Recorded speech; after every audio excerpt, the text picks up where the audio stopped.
أهلا بيكم. مع بداية شهر نوفمبر هيتم طباعة نقود بتقنية عالية جدا في مطبعة البنك المركزي المصري بالعاصمة الإدارية الجديدة. والفلوس الجديدة أو العملات البلاستيكية هتكون مصنوعة من مادة اسمها البوليمر. وأول دولة استخدمت النقود المصنوعة من البوليمر هي أستراليا سنة 88. أما الدول العربية اللي سبقت كل الدول في صناعة النقود البلاستيكية هي دولة الكويت.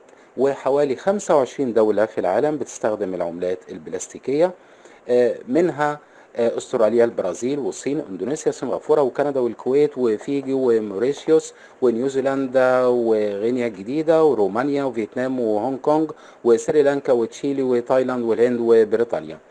طيب ايه فوائد العملات المصنوعة من البوليمر اللي احنا بنقول عليها لفظ اعلاميا العملات البلاستيكية؟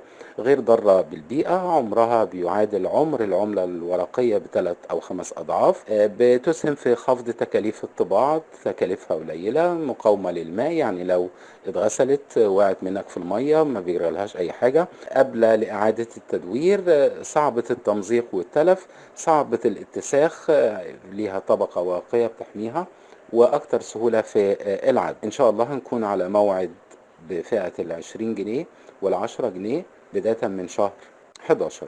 ويا ريت نبطل هري وبلاش الكلام اللي يتقال، يقول لك العملة عليها علم مش عارفة المثليين وعلم الشواذ والكلام الفاضي اللي بيتقال ده.